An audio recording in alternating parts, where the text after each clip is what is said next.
arti pembangunan bagi masyarakat? Apakah cukup dengan gedung-gedung tinggi dan jalan-jalan yang lebar? Ataukah ada hal lain yang lebih penting dan menyentuh kehidupan sehari-hari?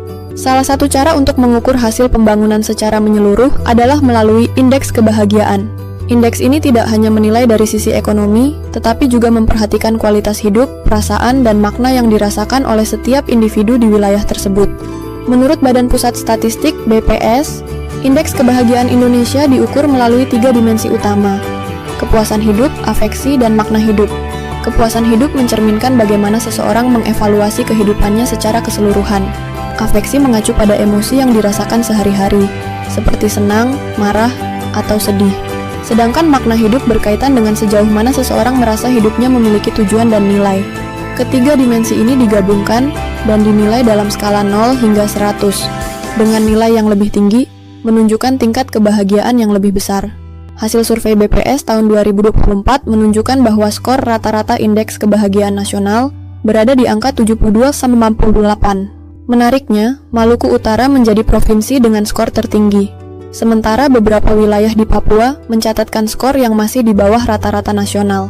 Hal ini menunjukkan bahwa tingkat kebahagiaan sangat dipengaruhi oleh faktor-faktor lokal, termasuk bagaimana pembangunan wilayah dilakukan. Tata ruang memegang peran penting dalam meningkatkan kebahagiaan masyarakat. Wilayah dengan ruang terbuka hijau, jalur pejalan kaki yang nyaman, transportasi publik yang terjangkau, dan udara yang bersih cenderung membuat masyarakat merasa lebih sehat, aman, dan terhubung secara sosial. Pembangunan infrastruktur yang ramah manusia, bukan hanya kendaraan, dapat mengurangi stres, mempercepat mobilitas, dan memberikan waktu lebih bagi warga untuk berkumpul bersama keluarga. Selain itu, layanan dasar seperti pendidikan, kesehatan, air bersih, dan koneksi internet turut menentukan kualitas hidup dan kebahagiaan. Ketika layanan ini tersedia secara merata dan mudah diakses oleh semua kalangan, maka ketimpangan berkurang dan rasa keadilan sosial meningkat. Hasilnya, warga merasa lebih dihargai, dilibatkan, dan memiliki masa depan yang lebih baik.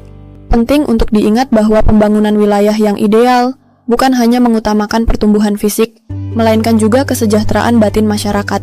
Indeks kebahagiaan membantu kita menilai apakah pembangunan yang dilakukan benar-benar memberi dampak positif terhadap manusia sebagai pusatnya.